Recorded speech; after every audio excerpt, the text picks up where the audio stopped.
Bismillahirrahmanirrahim. Assalamualaikum warahmatullahi wabarakatuh. Mohon izin Pak Haji. Ini kan Pak Haji ibaratnya sudah sukses, ya kan? Mobil sudah punya, polisi juga udah perwira, istri juga bidan punya klinik, anak dokter. Tapi kenapa kok masih semangat menjalankan bisnis PT BES ini? Gimana Pak Haji? Motivasinya Pak Haji apa ini? Kok masih semangat banget mengerjakan bisnis PT BES? Terima kasih Mas Fajar, Masya Allah. Jadi gini Mas Fajar, hidup ini bukan sekedar hidup. Kalau hidup hanya sebatas hidup, kerak di hutan juga hidup. Ya. Kerja juga bukan sebatas kerja. Kalau hanya sebatas kerja, kerbau di sawah juga kerja. Yang jadi pikir kita, umat ini sekarang sedang sakit. Mencari pekerjaan sulit. Ya enggak? Kemudian kesulitan di mana-mana. Orang yang punya risau, pikir umat, bagaimana umat ini dipikirkan seperti halnya Rasulullah. Rasulullah makhluk yang paling mulia. Sebelum dia menghadap Allah, yang dipikirkan ini ummati, bagaimana umatku nanti. Kerisauan baginda Rasulullah kepada umat harus ditularkan kepada umat ini yang mau peduli. Hidup ini bukan untuk diri sendiri, tapi bagaimana orang lain juga bisa sukses. Kita ajak sukses. Orang tua bisa dikatakan sukses, manakala menjadikan anak-anaknya sukses. Tapi dengan ikhtiar, bukan dengan berpasrah lana.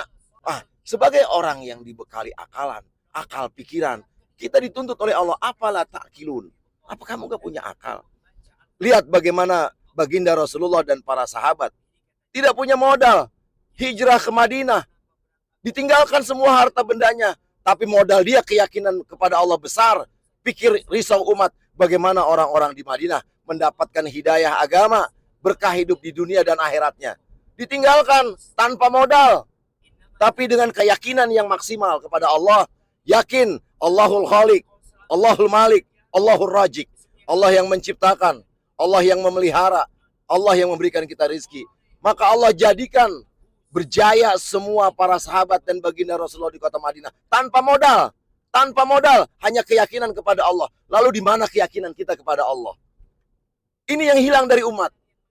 Yakinnya kurang, sehingga mereka senantiasa ragu-ragu. Ingat, baginda Rasulullah ingatkan, ana inda abdi dzonni bi. Allah bagaimana prasangka hambanya. Kalau kita merasa nggak mampu, kita akan nggak mampu. Kalau kita merasa nggak bisa, kita akan nggak bisa. Orang-orang yang ikhtiar, Allah akan ganti al-jaza min jinsil amal. Balasan itu sesuai dengan jerih payah usaha kita. Maka walaupun kita sudah perwira, walaupun kita sudah kaya, saudara kita perlu bantuan dari kita. Bukan egois memikirkan diri kita sendiri atau keluarga kita. Bukan hanya ku anfusakum wa ahlikum naro, jaga dirimu dan keluargamu dari api neraka. Tapi amanah Allah dalam Al-Quran, kuntum khaira ummatin ukhrijat linnas ta'muruna bil ma'ruf wa tanhauna 'anil munkar wa tu'minuna billah.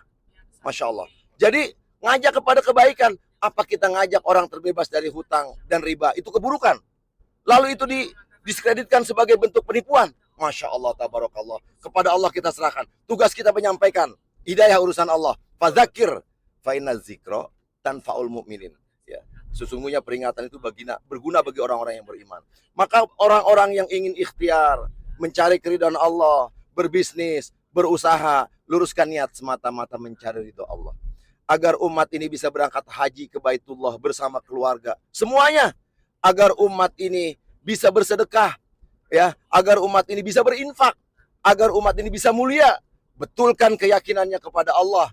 Betulkan yakinnya kepada Allah. Ikhtiarkan maksimal. Allah tidak akan mengingkari janji. Janji Allah pasti. Lebih pasti daripada terbitnya matahari pagi. Terima kasih. Masya Allah, tabarakallah, luar biasa ya. Jadi begitu ya Bapak Ibu, teman-teman semua. Ya, intinya kita kerja di PT BES itu ikhtiar, terus prospek, presentasi, hasil serahkan hanya kepada Allah Subhanahu wa taala. Itu saya perlu sampaikan. Wassalamualaikum warahmatullahi wabarakatuh.